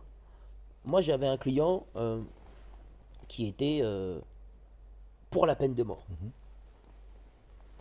Et un client, on discutait régulièrement parce que, en fait, son frère a été abattu. Et moi, je représentais sa famille. Et à un moment donné, il me dit, maître, la peine de mort, c'est mieux parce que là, moi, je ne peux pas accepter le fait que celui qui a tué mon frère, il va être enfermé avec l'argent de nos impôts, il va avoir droit à un traitement, il va avoir droit à la PlayStation dans sa cellule. Et moi, je lui ai expliqué que la peine de mort, c'est un débat qui est intéressant, mais il faut avoir des arguments. Son seul argument, c'était juste venger son frère. Et je lui disais que, en réalité, moi, je suis contre la peine de mort parce que j'estime que tu ne peux pas rendre œil pour œil, dent pour dent et avoir le sentiment d'être au-dessus en termes de réflexion. Si tu veux être au-dessus en termes de réflexion, tu dois prendre en considération le fait que le choix d'avoir ôté la vie de ce monsieur, c'est sa responsabilité. Nous, en tant que collectivité, on met la vie au-dessus de tout. Donc même pour un meurtrier, un assassin, on va lui faire la démonstration de notre supériorité morale, en l'épargnant, en l'incarcérant dans des conditions dignes, en lui faisant prendre conscience que sa vie a de la valeur, mais que malheureusement, il est mis au banc de la société. Et c'est comme ça qu'on fait prendre conscience aux gens un certain nombre de choses. C'est un point de vue qui se défend. Mais bien sûr. Moi, j'aborderai le sujet par deux volets. Je ne sais pas si tu as fini. Non, j'ai juste terminé 30 secondes. Moi, je veux pas que les gens pensent comme moi. Je veux que les gens soient en capacité d'avoir des arguments à faire valoir. Comme ça, on a un dialogue. Et du coup, pour finir l'anecdote, il y a pas mal de discussions que j'ai eues avec ce détenu, avec ce client. Et lui, aujourd'hui, même s'il reste camponné à cette logique de « moi, je veux que l'assaillant soit tué », là, il met plus de réflexion. Il vient avec des arguments un peu plus forts. Et il sort du chagrin que le sien pour avoir une argumentation beaucoup plus solide, en disant que ça coûte trop d'argent, il faut faire des économies. Donc du coup, quand on a des personnes qui sont tuées, hop, on a de l'argent utilisé pour faire autre chose. Là, on est dans des logiques beaucoup plus structurées, beaucoup moins émotionnelles, comme tu dis. Mais ça prend du temps parce que on ne peut pas avoir une réflexion si on ne prend pas le temps de la structurer, de la construire avec la lecture, avec l'échange, avec le dialogue. C'est impossible. Et donc je reprends ma question, je vous la soumets. Ne pensez-vous pas que la culture de l'émotion qui consiste à juger le monde sur l'autel de nos sentiments n'est pas un frein à notre émancipation, notamment intellectuelle? Il est évident que nous vivons une époque de susceptibilité. À outrance. À outrance. Néanmoins, deux choses. La première, c'est déjà que nous devons nous devons questionner notre crédibilité, notre légitimité à interpeller quelqu'un. Donc un frère, une sœur, etc. Questionnons-nous d'abord, est-ce que nous sommes légitimes? Est-ce que si je lui parle de livres, de littérature, est-ce que j'en ai lu moi-même? Est-ce que je peux lui apporter 2-3 arguments convaincants, persuasifs, pour l'emmener, le convertir finalement à la lecture. Et ça vaut pour tous les domaines d'ailleurs. Et ensuite, la méthode. De quelle manière je l'aborde? Est-ce que je le prends de haut? Est-ce que je le dénigre? De quelle manière? Je pense que la manière y est pour beaucoup, effectivement. Après, on peut être parfois violent, parfois un peu plus timoré, parfois un peu plus doux. Mais en tout cas, usons des deux, questionnons la légitimité et ensuite voyons les méthodes et les moyens Très bien, employés. merci. Moi, c'est ma question que je te retourne. Ça veut dire que tu associes l'émotivité notamment à la communauté afrodescendante? Non, j'associe l'époque actuelle, compte tenu des médias, compte tenu de la victimisation à outrance que l'on voit aux quatre coins du monde, où chacun pense que dénoncer, c'est agir, et la communauté afro qui, sur ce terrain-là, en reprenant le propos de Senghor, l'émotion est nègre, même si c'est l'émotion est populaire, j'estime que la communauté afro, une grande partie d'entre elles, est prisonnière de son émotivité. Personnellement, moi, je ne suis pas du tout d'accord avec le fait d'associer une posture victimaire à la communauté afrodescendante. Alors je répète, j'ai dit que tout le monde est victimaire, Oui, y compris la communauté afro. Oui, y compris. Voilà. J'ai bien compris ta subtilité. En tout cas, moi, j'insiste sur ce point-là. Mhm. Je ne suis pas vraiment d'accord, tant bien même... je ne suis pas d'accord parce que je prends pour exemple les cas de racisme. Il y a une chercheuse qui s'appelle Rachida Brahim qui a travaillé sur les cas de racisme et sur justement toute cette doctrine de victimisation qu'on prête souvent aux communautés non blanches. Et en fait, elle se rend compte que dans les microagressions et les injures par exemple ou les violences verbales qui peuvent subir les personnes non blanches, la première réaction d'une personne qui subit ça, c'est de la nier. Okay. C'est absolument pas de le dénoncer. Okay. Et justement, le fait de le dénoncer, c'est quelque chose qui apparaît en dernier recours. Très bien. Pour moi, ça, c'est déjà un des arguments qui fait qu'on ne s'inscrit pas dans cette victimisation. Alors, tant bien même on le fait. Pour être sûr qu'on nous comprenne bien, quelle est la définition que tu associes au mot victimisation, s'il te plaît? Victimisation, c'est de cristalliser en fait le fait que toutes les revendications peut-être des populations non blanches par rapport aux violences qu'elles subissent. Alors, je n'ai pas parlé de victimisation raciale, j'ai dit le concept même de victimisation. Mais alors toi, qu'est-ce que tu veux dire par le concept même de victimisation? Moi, ça va être très simple. La victimisation, c'est le fait d'être victime, quelque victime sociale, victime physique, victime économique, et d'attendre que ce soit autrui qui nous sorte de ton état de victime, plutôt que de soi-même participer à sa reconquête. C'est ça pour moi la victimisation. Donc quand tu parles, pour prendre l'exemple de l'agression raciste, les micro-agressions au travail, on t'insulte, sale nègre. Pour moi, la personne qui se victimise, c'est celle qui va se contenter de dénoncer et attendre que de l'extérieur, les choses soient faites. Tandis que la personne qui ne se victimise pas, elle aura le verbe, elle va faire preuve d'ironie, de sarcasme. En tout cas, elle va réagir de manière à faire comprendre à l'autre qu'il n'est pas son paillasson. Et notre communauté, je répète, nous n'avons pas le monopole de la victimisation, mais il se trouve que notre communauté est moins armée pour y faire face, et on la complaît dans cette posture victimaire, faute justement de cette exigence d'excellence. Et bien notre communauté croit qu'il suffit de dénoncer pour agir. Le meilleur exemple, c'est Black Lives Matter. On sort dans la rue, Black Lives Matter, dès lors qu'un policier met un pistolet sur la tempe d'un frère. Par contre, quand il s'agit de nous autres, qu'on s'entretue, là, il n'y a plus personne. Donc c'est ça, pour moi, l'un des effets pervers de la victimisation. C'est racial en l'occurrence. C'est qu'on pointe du doigt les mauvaises actions venant d'autrui, mais entre nous, là, on se détourne, là, il n'y a plus de réaction. Donc il y a un double effet pervers de la victimisation. Donc je te cède la parole maintenant. Après, il y a aussi une rémunération à la victimisation. C'est-à-dire qu'il y a des subventions. Tu parles de Black Lives Matter, mais ils ont été financés.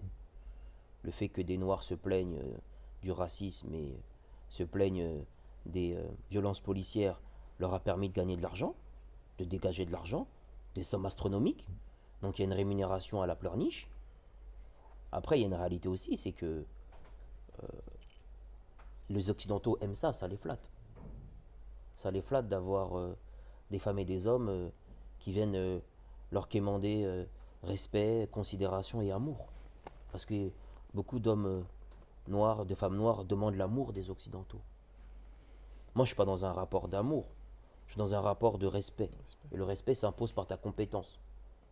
Moi, je pense que beaucoup ont compris qu'il fallait se prendre en main, s'organiser, il faut les saluer, il faut leur rendre hommage.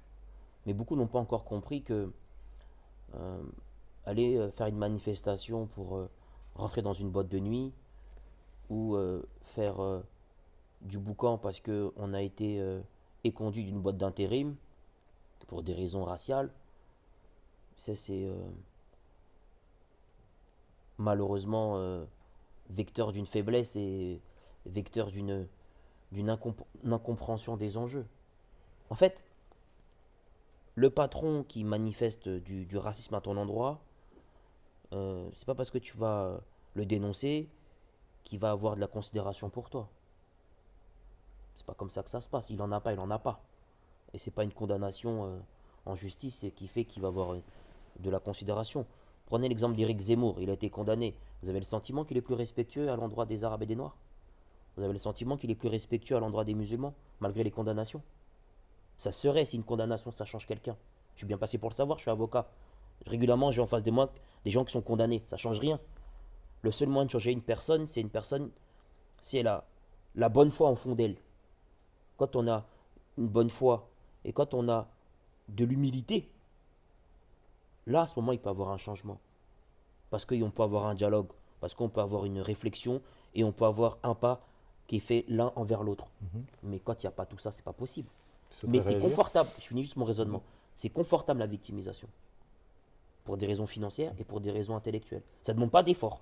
C'est ça. Parce que quand il faut lire, c'est des heures, c'est de l'argent, c'est du temps. C'est de la solitude. C'est un travail qui se fait à l'abri des regards indiscrets, en catimini. Et beaucoup n'ont pas envie de ça. Par contre, venir, crier, gueuler, ah oui, ils m'ont fait ça, ils m'ont fait ça, ils m'ont fait ça. Moi, si un jour, je prends le temps de raconter les agressions verbales, les vexations que j'ai eues tout le long de mon parcours, j'ai 35 piges, en tant que noir en France, Rasta, Loxé, mais c'est pas possible. On peut faire 20 émissions. Mur des lamentations. Mur des lamentations. Et je vous le dis en toute franchise, je pense que je préfère me suicider que faire une chose pareille. Boire de la ciguë, sors-moi un verre de ciguë, je bois, je meurs, rendez-vous avec Tupac, que me retrouver à pleurer, on m'a fait ça, on m'a fait ça, on m'a fait ça, mais c'est pas possible. On est d'accord. Dans un angle plus pragmatique, la victimisation, c'est le mal. Là, nous l'avons diagnostiqué. En remède, moi, je propose... Elle n'a pas partagé ce point de vue. Hein. Tu dis on l'a diagnostiqué. je le diagnostique en tout cas, et pour la plupart d'entre nous. Mais c'est bien qu'on ait des désaccords. Bah oui. C'est bien, tant mieux. Différentes sensibilités. C'est propre du débat. Les remèdes. Déjà, il faut se doper. Se doper de connaissances et de conscience, s'armer. Ce que, encore une fois, je vais le citer parce que l'émission tourne autour de lui, Charanta Diop a fait. Et ouvrir surtout notre panthéon pour présenter aux Africains, aux nôtres en tout cas, leurs modèles, leurs symboles, leurs figures historiques, pour qu'ils aient la possibilité de s'identifier. Et d'être de se fiers. dire, je ne suis pas un peuple faible, je suis un peuple combatif, capable de s'armer, capable sur le terrain scientifique, sur le terrain militaire, sur le terrain culturel, de m'imposer et de ne pas me faire marcher dessus. Moi, je questionne vraiment comme si vous étiez dans ce monde et comme si on évoluait en Belgique ou en France ensemble actuellement. Dans la mesure où, personnellement, en 2020, j'ai déboulonné la statue de Léopold II dans mon université. Je l'ai fait à travers une pétition qui a été relayée par énormément de personnes et j'ai absolument pas de regrets par rapport à ça. Et certaines personnes m'ont associé justement à tout ce mouvement victimaire. Et moi, je me désolidarise un peu de vos propos dans cette mesure-là. Je suis très fière d'avoir fait ce que j'ai fait. Et l'une des sources justement de cette fierté, c'est le retour des gens que j'ai eus. Dans le sens que pour eux, ça les a fait du bien, même sur le plan symbolique, de circuler dans un espace public où on n'allait pas voir un génocidaire, littéralement, magnifié, qui représente justement le massacre de leurs ancêtres. Pour moi, c'est une action qui a totalement du sens. Et ce que je reproche à vos propos, je termine s'il te plaît. Juste petite nuance, là il y a une méprise. On ne t'a pas reproché, par exemple, d'avoir déboulonné, on dit juste celui qui est dans la posture victimaire n'agit pas. Or là, tu as agi. Oui, mais à travers quel bas, justement, en mettant en évidence justement la conception de mon identité, dans le sens que je suis belge et je suis aussi rwandaise en même temps. Agi. Oui, j'ai agi, voilà. Mais justement, Donc tu n'étais pas dans une posture victimaire. C'est cette idée de quémander, justement, j'essaie de reprendre les propos qui ont été dits, cette idée de quémander justement le fait d'être respecté dans le monde de l'oppresseur. Et c'est en ça que moi, je reconnais un peu cette pensée un peu victimaire. D'accord. Et à travers cette action, justement, je mets un peu l'écart par rapport à ce qui a été dit. Mais là, tu ne l'as pas quémandé, tu l'as imposé, puisque tu as déboulonné une statue. Tu n'es pas juste venu en bas de la statue, enlever la statue, enlever la statue. Tu l'as fait toi-même. Oui, mais il y a d'autres personnes justement aussi qui vont devant les statues, qui disent enlever la statue en criant. Et je pense qu'eux aussi, ils ont raison d'exister.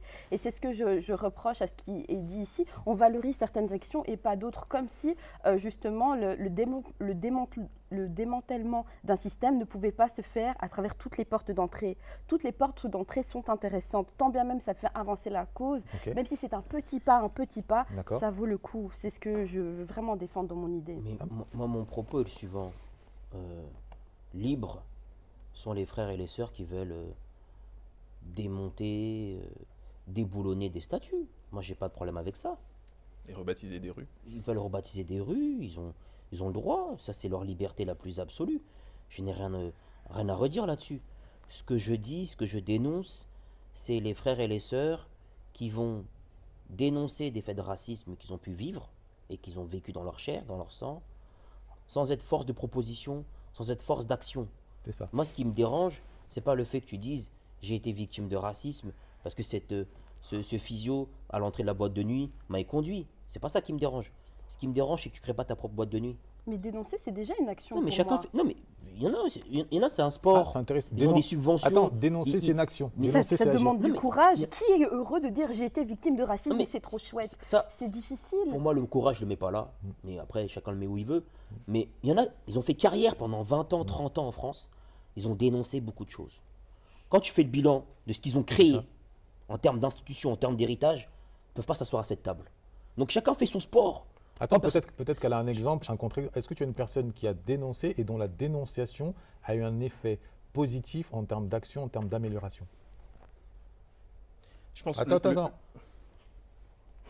Mais je pense que, par exemple, il y a plein des médias, par exemple, belges, parfois, qui relatent dans différents secteurs de métiers des personnes qui sont victimes de racisme, que ce soit dans le monde de la cuisine, dans le monde académique, dans le système scolaire. Pour moi, ce sont des témoignages qui ont raison d'exister.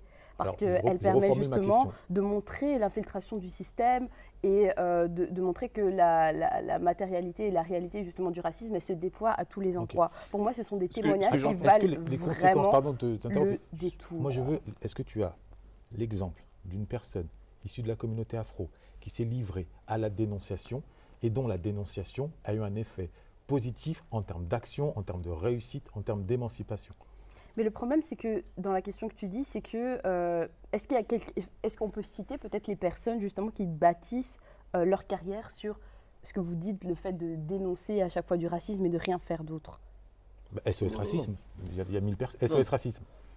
SOS Racisme, ça a été un fonds de commerce en France, c'est encore un fonds de commerce aujourd'hui, où on a des femmes et des hommes qui, sur différents plateaux, viennent dénoncer le racisme qui existe dans certains lieux de pouvoir en France.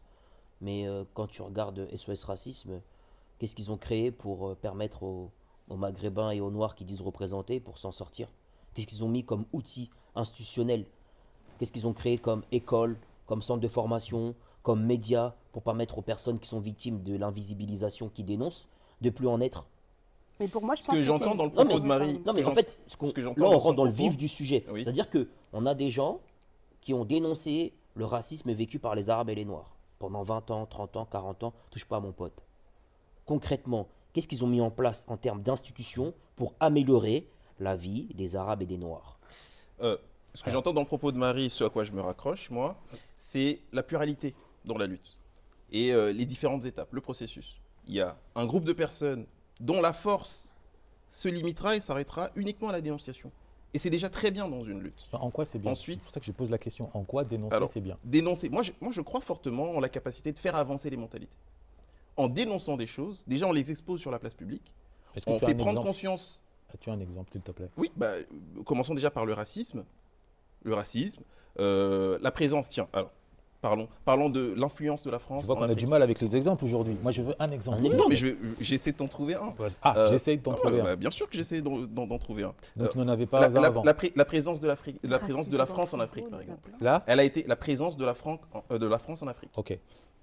Il a fallu que des gens montent au créneau, puissent dénoncer cette volonté néocolonialiste de la France, notamment en Afrique, pour que des mouvements commencent à se manifester. Et nous le voyons notamment à travers l'émergence des États de l'AES. Mhm. Déjà une prise de conscience et un passage à l'action. Donc ils ont écouté leurs prédécesseurs qui ont dénoncé, qui n'ont pas forcément été dans l'action. Mhm. C'est le cas, d'ailleurs, c'est le cas aussi de certains auteurs qui vont, eux, s'arrêter uniquement à l'écriture, qui ne passeront pas à l'action. Pour autant, certains auteurs, certains écrivains nous ont éveillé notre conscience. À un certain moment, ils ont fait leur part, ils se sont arrêtés là où ils ont pu, ils ont fait ce qu'ils ont pu, et ensuite, aux acteurs d'agir, aux penseurs de penser, et ainsi de suite. Donc moi, je crois plutôt en la pluralité de lutte, et je pense, et j'en suis la preuve, moi j'ai énormément avancé, non pas parce que j'ai été un militant sur le terrain, mais parce que j'ai lu, parce que j'ai entendu, parce que je me suis inspiré de personnalités, de figures qui m'ont équipé et qui ont fait de moi ce que je suis aujourd'hui. D'accord. Donc, tu as le sentiment, vous avez le sentiment, enfin, je m'adresse à vous deux, hein, que, par exemple, en France, SOS Racisme a vu le jour en 1982. Nous sommes en 2024. Donc, tu as le sentiment qu'en l'espace d'à peu près 40 ans, 42 ans, le racisme a reculé en France? Alors, je suis moins équipé pour te répondre sur l'action d'SOS Racisme. Pour autant, et ce n'est pas un terrain sur lequel moi je m'exprime vraiment. D'accord. Je sais par exemple qu'il y a eu des lois qui ont notamment mis en avant les quotas, etc. Ok. Pour moi, ce sont des avancées, si maigres soient-elles, si faibles soient-elles, ce sont tout de même. Maintenant, je ne dis pas qu'il faut qu'on s'assoie, qu'on se pose, qu'on s'endorme, etc. Alors, je reformule avant de basculer sur l'éventuel regard critique qu'on peut porter sur l'œuvre de Cheikh Anta Diop.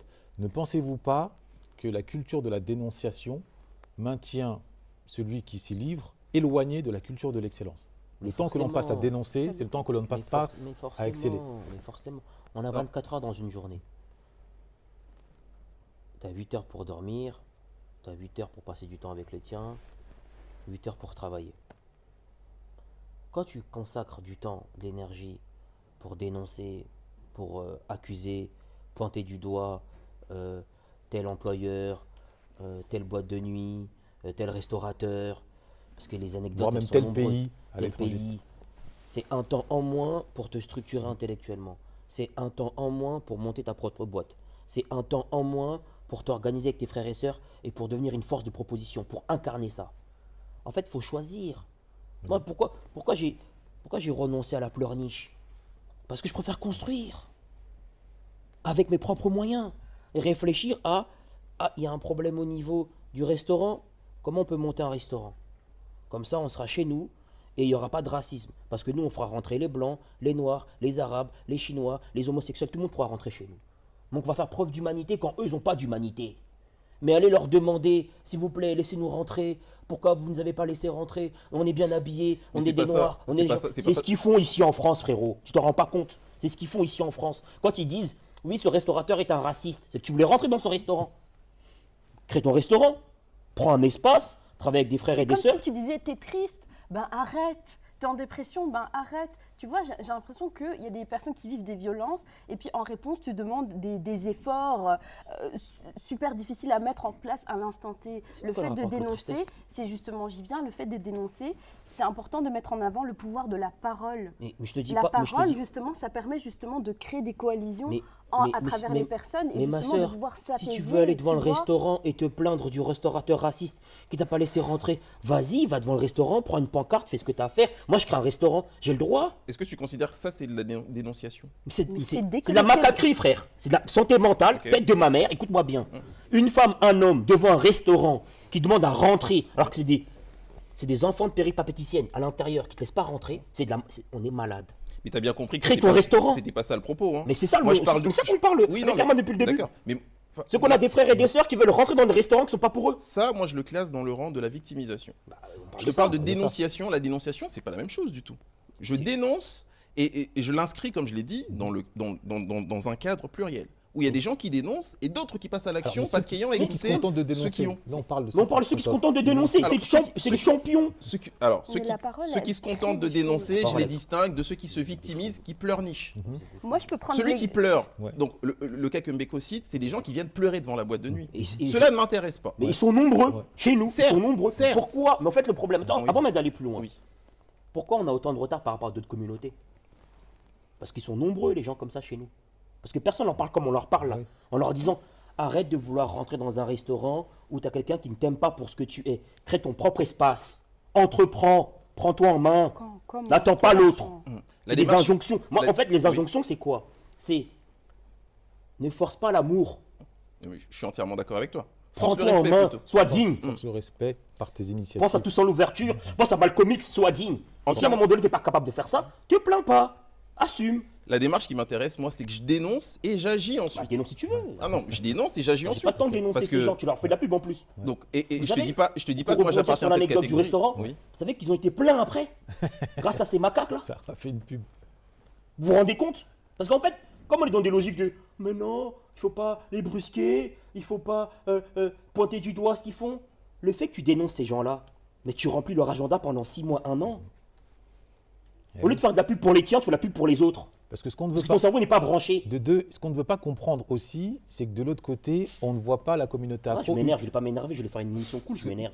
Ce que aussi on refuse de voir, c'est qu'à dénoncer, on s'interdit de se regarder dans une glace et de noter nos imperfections pour s'améliorer. Ok. L'exemple Oui, parce que moi, j'ai une question à te poser. l'exemple du restaurant est très parlant. Ok. Pourquoi? Parce que quand on tend le micro à celles et ceux qui ne veulent pas d'afro dans un restaurant, ils ne se contentent pas de dire je ne veux pas d'une couleur de peau plus foncée que la mienne. Ils te disent je ne veux pas de gens qui se comportent de telle ou telle façon, qui parlent de manière forte, donc ils pointent du doigt un comportement. Or, quand tu te contentes de dénoncer, ben, tu ne te remets pas en question et tu ne te dis pas ben, peut-être que, à titre individuel ou même collectif, je peux travailler sur certaines carences intellectuelles, comportementales, pas pour aller dans ce restaurant-là, mais pour constituer une force, une fierté et une initiative beaucoup plus porteuse. Oui, ce que je ne comprends pas, Ouais. c'est le détachement que tu fais Oui. entre la première étape et la seconde. Mais ce qui a perdu du temps, la La- première c'est ce étape, que la j'explique. dénonciation, c'est de l'énergie, c'est des manifestations, c'est de l'argent. Mets-le directement sur la création. Ok, de quelle manière, toi, tu peux être mis au courant, par exemple, de cet acte-là? Ah, j'ai pas envie de dire est-ce au courant qu'il y a un restaurant raciste. D'accord. Hein. Alors, je te C'est prends pas une un- information, ça m'intéresse pas. Je te prends un exemple. Attends, je finis. Oui, Tiens, ce que je veux comprendre. parce que moi j'ai été contacté par ces gens. Ouais. Bon, je vais pas rentrer dans le détail, mais bref. Moi, je m'en fous de savoir qu'il y a un restaurant raciste. Si tu m'appelles, c'est qu'il y a un restaurant qui est tenu par des frères de la Guadeloupe, des frères de la Martinique, des frères du Comore, des sœurs d'Haïti. Et vas-y, comment on peut travailler avec eux? M'appelle pas pour me raconter la négativité. Moi, j'ai des gens dans mon téléphone que j'ai bloqués parce que, à part t'apporter la négativité, t'apportes rien. Parce qu'ils sont dans la dénonciation. Mais je m'en fous. Qu'est-ce que tu crées? Mais on manque d'espace de parole pour déposer ce qu'on vit. Non, mais pas avec moi. Tu veux faire un espace de parole, va avec Oui, d'autres. mais sors de ton nombrilisme. Mais moi, C'est je ça, parle c'est de pour ça que moi. peut-être Mais, tu mais t'emportes. moi, je suis pas dans le nombrilisme. Peut-être Moi, je apaise pense. ton cœur. Non, non, Si, non, par non, exemple, non, dans le mon cas de cœur, il est figure apaisé, où mon cœur, tu il est n'as pas apaisé. besoin- Non, non, si mon tu es cœur, dans il est le cas de apaisé. figure où tu n'as pas besoin justement de créer ce restaurant, enfin, pardon, si tu vas dans ce restaurant et qu'on te dit non et que toi, ta manière de faire, c'est de, ok, moi, je vais créer mon propre restaurant, tout le monde n'a pas cette possibilité. En fait, moi, je questionne vraiment la faisabilité de ce que tu racontes. C'est-à-dire, tu vis cet acte de raciste, eh ben, ta capacité d'agir pour certaines personnes, c'est que parler. Et ça aussi, il faut l'accepter. Mais Tu moi, vois je ce que je te- veux dire? mais- Si toi, T'as le Nico, droit tu de as parler. cette capacité de Ok. pouvoir créer ton resto, bravo. Ouais. Mais pour d'autres personnes, ils te diront comment, avec quoi, Mais où. attends, mais Toi, je- tu as les outils et tu ne je peux vais- pas reprocher aux autres de ne pas les avoir. Je vais te dire ce que je Tu leur vois. reproche. Je vais te dire ce que je leur reproche. Au travers de cette dénonciation, cette réaction qui est purement émotive, qu'est-ce que ces gens ont procuré? Qu'est-ce que ces gens ont créé? Ils ont créé de la publicité gratuite pour ce restaurant qui a été blindé. Voilà. Donc déjà, ils ont enrichi encore ces gens. De par leur dénonciation, de par leur pleurnicherie. Et ils ont renvoyé l'image des nôtres d'une faiblesse. Parce que quand tu dénonces, tu es dans une faiblesse. Donc moi, personnellement, faire la concurrence pour des enfants de péripatéticiennes, ça me dérange. Et renvoyer une image de faiblesse, c'est pas ce que je veux. Donc chacun fait ce qu'il veut. Donc moi, je suis pas nombriliste. Ce que je dis, c'est que demain, s'il y a un frère et une sœur qui est conduit à l'entrée d'un restaurant pour des raisons raciales, je dis, ma sœur, au lieu de te plaindre, il y a d'autres restaurants où tu vas rentrer, on va t'accueillir à bras ouverts. Va là-bas et fais leur pub à eux. Voilà ce que je dis. T'as pas les moyens de monter un restaurant, c'est pas grave. Il y a des restaurants, on va t'accueillir à bras ouverts. Vas-y. Mais- Au lieu de faire de la pub pour des restaurants tenus par des racistes et après te rendre compte que finalement ça marche pas, que toi t'as pas sorti ta misère pour autant, qu'au contraire, tu enrichis tes bourreaux et que finalement, tu te rends compte que ta pleurniche, elle a apporté quoi? Est-ce qu'on peut J'entends faire et du je comprends ce que tu dis, frérot. Pour se faire Juste du une bien. question. Mais vous êtes des malades mentaux. On va pas, vous êtes des Quelle malades mentaux. importance, je suis entièrement d'accord avec toi, mais quelle Se faire importance du tu bien. accordes Ouais. à un livre qui serait, par exemple, écrit par Hamzat Boukari Abara, qui dénoncerait la France-Afrique? Quelle importance tu y accordes? Mais non, mais en fait, Hamzat, c'est pas que de la dénonciation. C'est de la prise de conscience, c'est de l'explication, c'est des outils de compréhension du réel. Il est pas dans la dénonciation, c'est beaucoup plus fort que la dénonciation. Pour autant, C'est une on est bien sur construction une d'une démarche. œuvre. Oui. Hamzat, c'est la construction d'une œuvre Oui. qui te permet de comprendre le réel, les mécanismes et la réalité des rapports de force. Et Donc tu c'est- l'inscris dans le c'est cadre. beaucoup plus que la dénonciation. Et tu l'inscris dans le cadre, de l'action, de la création, Mais bien sûr, notamment mais bien sûr, de c'est la une boîte pensée de nuit, créatrice. ou plutôt dans la pensée, dans le choc d'idées, Mais dans non, c'est une l'éveil, pensée dans l'éveil créatrice. de conscience. Mais non, Alors- c'est une pensée créatrice qui permet aux femmes et aux hommes, après cette lecture, d'avoir des outils de compréhension des enjeux. Alors, En tout cas, je précise. c'est sur ce terrain-là que moi je m'exprime. Attends, je Moi, clarifie. je parle de l'éveil de conscience. Je On parle de clarifie. dénonciation de quoi? Je clarifie pour que tout le monde y voit, si je puis dire, plus clair. Quand on fustige, ou qu'on blâme celles et ceux qui se livrent à la dénonciation, c'est celles et ceux qui sont enfermés dans un discours purement moralisateur. Bien, mal, c'est gentil, pas gentil. Tandis que pour l'exemple d'Hamzat, dans son ouvrage L'Empire qui ne veut pas mourir, bon, il y a une dimension moralisatrice, mais il y a surtout une dimension intellectuelle. Vrai, faux. Ce que nous dit Cheikh Anta Diop, armez-vous de connaissances. Il n'a pas dit armez-vous de morale. Ne dites pas du fort, oh, il est méchant, ça ne changera rien. Étudiez sa force Devenez fort et devenez vous-même. fort vous-même. Ah, mais, C'est de ça dont il est question. Mais Je te on prends- oublie la là-dessus, violence on que est ça d'accord. représente. Mais pour Alors, autant, il attends, faut avoir regarde. diagnostiqué, Ah, ouais. faut avoir en amont diagnostiqué sa méchanceté. Il faut l'avoir diagnostiquée. Mais ce que Et tu- pour l'avoir diagnostiquée, il Ouais. faut qu'elle ait été dénoncée par quelqu'un. D'accord. Il faut qu'elle soit établie. En gros, ce que toi tu appelles méchanceté, moi j'appelle sa force. Voilà, pour non, mais c'est résumer. ce que tu. Non, je t'en Pour la faire courte. C'est le mot méchanceté que tu as employé que je te reprends. Pour la faire courte. Là où beaucoup se focalisent sur il est méchant, il est méchant, il est méchant. Moi, on encourage, avec Mbeko, on encourage aux uns et aux autres de dire ok, il est méchant peut-être. Mais d'abord, si sa méchanceté est atteinte, c'est parce qu'il fait preuve de force. Ok. Donc comment faire pour toi sortir? Tu t'armes, tu De ce- t'équipes. Voilà, ni plus ni moins. Le On est tigre d'accord. ne crie pas sa tigritude. Il bondit. C'est un classique. Mais tu évoquais cette idée de Oui, juste de tenter d'arrêter d'annihiler l'empathie. C'est-à-dire que quand il y a ce genre d'acte, c'est violent. C'est violent. ok, Ça crée des traumatismes. Qu'est-ce qui est Ça violent? peut paralyser. Qu'est-ce qui est violent? Que ce soit les micro-agressions qu'on est en train de mettre en avant ici. Le fait d'être conduit par un restaurateur raciste est violent? Oui, bien sûr, bien sûr. Mais je dis pas le C'est contraire. moi. c'est un système violent. Ok. Mais qui Et a si compté- ça paralyse la personne, et si sa capacité d'agir, c'est juste dénoncer, ça aussi, il faut l'accepter Mais c'est et contre-productif. l'accueillir. Tu fais de la pub pour les bourreaux. On peut dire que c'est contre-productif, Oui, que mais- c'est pas intelligent? Pour toi, C'est en pas pour tout moi, cas, c'est objectif. Ça crée des espaces de parole. c'est pas une Ça action met en avant, si ça crée des espaces de parole, C'est ça sûr. permet de déposer son vécu, C'est tout. un vécu qui n'est jamais mis en avant, Oui, mais si un vécu dans lequel on n'a pas de narration. Ça crée des espaces de Alors, ce que parole. tu es en train de- C'est-à-dire que tu crées as des violences et en Ouais. vrai tu peux les déposer nulle part. Alors, ce Tu que peux le dire à ce personne. que tu nous dis, Tu peux le mettre nulle part. Et où ça se fait? Souvent sur les réseaux sociaux. Ok. Un endroit très intéressant Ouais. sur le plan politique, sur le plan de qui peut parler et qui ne peut pas parler. Mhm. Pour moi, c'est très important comme espace de parole. d'accord. Et c'est aussi à cet endroit-là que se jouent des jeux de pouvoir. Moi, j'aime bien prendre l'exemple du mouvement MeToo. Mhm. Ce mouvement s'est façonné sur le fait de créer des choses à travers la parole. Mhm. C'est ça que je veux mettre en avant, la puissance de la parole. Qu'est-ce que ça peut générer? Et donc, bien évidemment, tout le monde est OK pour dire qu'on ne va pas cristalliser notre politique d'action à la parole, mais avoir assez confiance sur le fait que cette parole, elle peut générer quelque chose de beau.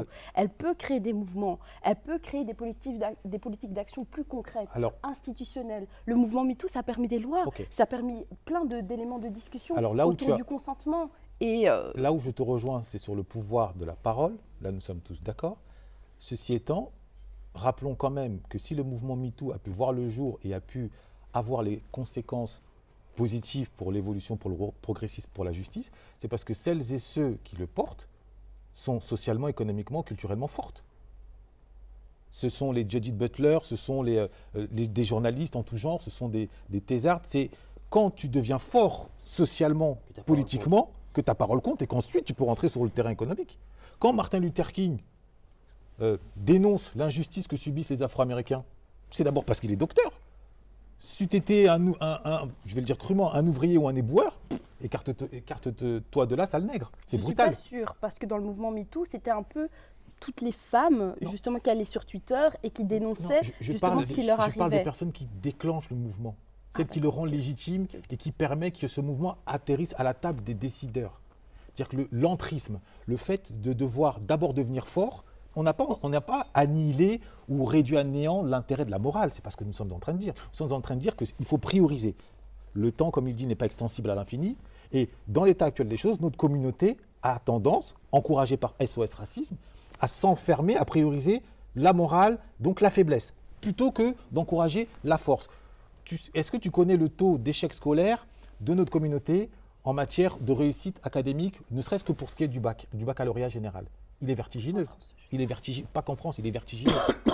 On va dire, il n'y a pas de statistiques techniques. Il suffit d'aller s'asseoir dans les salles d'examen, vous allez constater. Et quand on tend le micro à des jeunes, il suffit aussi d'écouter les paroles des rappeurs, ils vous diront « Ah, vas-y, c'est parce qu'il y a le racisme. Ah, il y a le racisme. Mais va à l'école, frère, va étudier. Je ne sais pas, renforce-toi. Non, mais tu as vu, il y a le racisme. » Mais bon, je ferme la parenthèse, parce qu'on va faire d'autres émissions autour de cette notion de victimisation qui a trop d'emprise.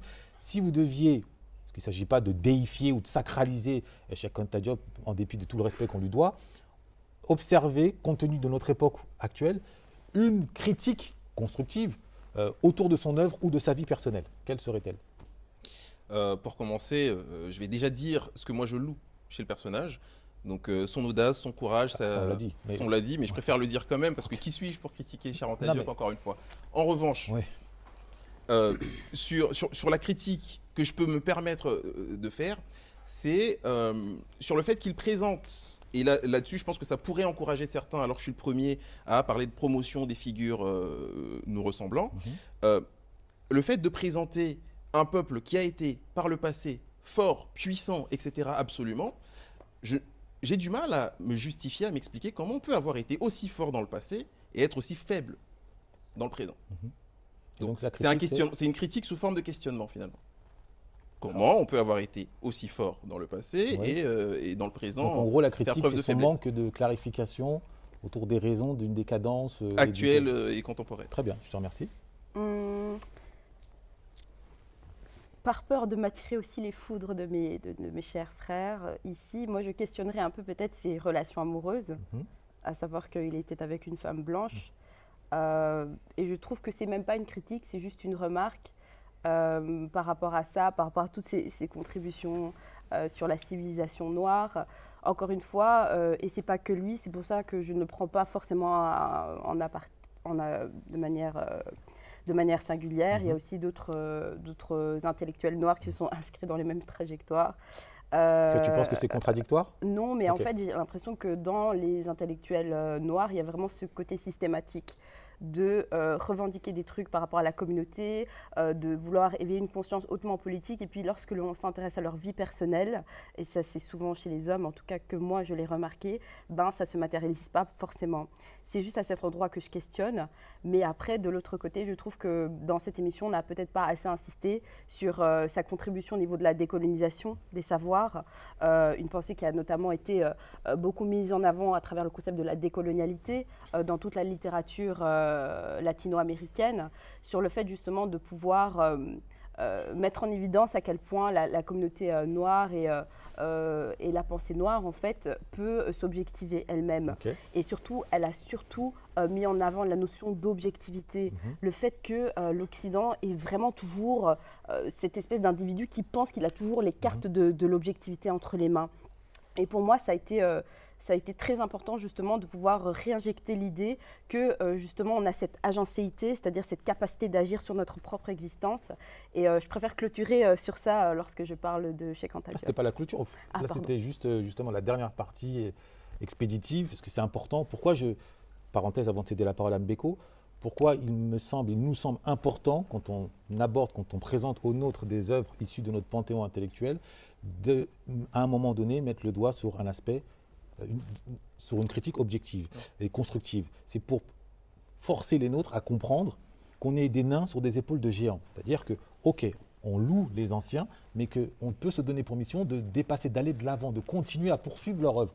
Et ça ne peut s'opérer que si on a un regard, on arrive à les désacraliser et compte tenu des éléments dont on dispose aujourd'hui, eh bien d'ajouter des éléments. Ce n'est pas leur retirer leur prestige. Mais il me semble que quand même, c'est nécessaire. Le progrès, c'est l'autocritique. Et l'autocritique passe par ce regard-là. Déjà, il faut préciser qu'il y aura d'autres émissions autour de Cheikh Anta Diop avec des spécialistes, avec des femmes et des hommes qui ont eu l'occasion d'approfondir sa réflexion, des contemporains qui travaillent sur les ouvrages de ce monument. Donc ça, il faut le dire, que cette émission, c'est juste une mise en bouche, juste une mise en lumière de quelques-uns de ces ouvrages et une porte d'entrée. Et en fait, qu'est-ce qu'il faut retenir, c'est que, comme tout un chacun, Cheikh Anta Diop, il avait ses limites, et qu'on peut critiquer son œuvre et mettre en avant le fait qu'elle était pas accessible, parce qu'il n'y a pas de vulgarisation. Il n'a pas fait un travail de vulgarisation, d'accessibilité, et on peut très bien être accessible sans dénaturer sa pensée, sans dénaturer son propos. Et là, je pense que quand on a une mission d'éveiller les siens au sein de sa communauté, on doit faire un effort sur le terrain de l'écriture, et c'est pas toi que je vais la prendre, Herman, en tant qu'écrivain, pour que les tiens que tu cherches à représenter puissent comprendre dans leur globalité. Et il a une écriture qui est ésotérique, qui est réservée à des initiés, qui demande beaucoup d'efforts et qui du coup peut freiner, voire repousser le grand nombre qui a besoin au contraire d'être éveillé et conscientisé. Donc une des critiques qu'on peut lui adresser, c'est celle-ci. Moi, je ne critiquerai pas sa vie privée sur le terrain du couple parce que ça ne m'intéresse pas. Moi, ce qui m'intéresse, c'est le terrain public, c'est le terrain du combat idéologique. Et là-dessus, il a été un combattant de haut vol, avec qui il dort, pourquoi, ça c'est sa vie privée. Et j'aurais pas l'outrecuidance de m'y intéresser. Mais après, chacun en fonction de sa sensibilité, en fonction de sa manière d'être, s'y intéresse ou pas, parce que c'est la liberté de chacun. Moi, c'est la mienne de ne pas s'y intéresser. Et surtout, il faut garder en mémoire, je pense, que beaucoup d'individus l'ont idolâtré. Et ça, c'est un problème chez nous, c'est qu'on a tendance à vouloir avoir des idoles. Et j'en parlais un jour avec Ousmane Badara, qui disait que Cheikh Anta Diop, c'est un homme brillant, mais comme tout un chacun, il faut le critiquer, parce qu'il n'est pas parfait. Et d'ailleurs, je passe la dédicace, parce qu'il a souvent été pris à partie par des enfants qui se revendiquent de Cheikh Anta Diop, qui l'ont injurié et qui l'ont menacé, parce qu'il tenait des propos critiques à l'endroit de Cheikh Anta Diop, et à l'endroit notamment des Kémites. Donc moi, je pense qu'il faut mettre de la sérénité. Tout le monde peut avoir un avis sur Cheikh Anta Diop. Tout le monde peut émettre des avis critiques. Tout le monde peut émettre un avis qui consiste à louer ses qualités. Et il faut le faire avec une volonté de tirer la communauté vers le haut, une volonté de produire de la réflexion collective, pas dans des logiques d'invective, pas dans des logiques de tension. Et ça, c'est important de le garder en mémoire. Très bien. À titre individuel, la critique que je lui adresse et que j'adresse globalement à toute cette époque, c'est l'attachement autour de la notion d'aliénation qui retire toute liberté à l'individu. Tu n'es pas comme tu devrais être selon moi, mon prisme, tu es aliéné. Et aujourd'hui, beaucoup des nôtres se réfugient, brandissent directement ce terme dès qu'il s'agit de vouloir débattre, et ce qui annihile tout débat. Donc vraiment, c'est l'utilisation, même si c'est plus Fanon qui l'a développé que lui, néanmoins, il a quand même usé et abusé. Aujourd'hui, le concept d'aliénation qui renvoie à une forme de vision essentialisante de l'individu, racialiste de l'individu, pour moi, du temps de Cheikh Anta Diop, la démonstration de la non-existence des races n'avait pas été prouvée scientifiquement. Aujourd'hui, on le sait. Aujourd'hui, cette notion doit être au moins discutée. Je n'ai pas dit enterrée, mais au moins discutée. Voilà. Alors, c'est la fin. On a tiré un peu sur la corde. Si vous aviez un dernier message à adresser à la jeunesse qui découvrirait à travers cette émission l'œuvre de Cheikh Anta Diop, de façon assez rapide, quel serait ce message? Assez rapide. Pour clore, je ne saurais faire mieux que Cheikh Anta Diop qui parle de s'armer de connaissances. Je parlerai de compétences. Il a fait autorité, lui, dans son domaine parce qu'il a été compétent.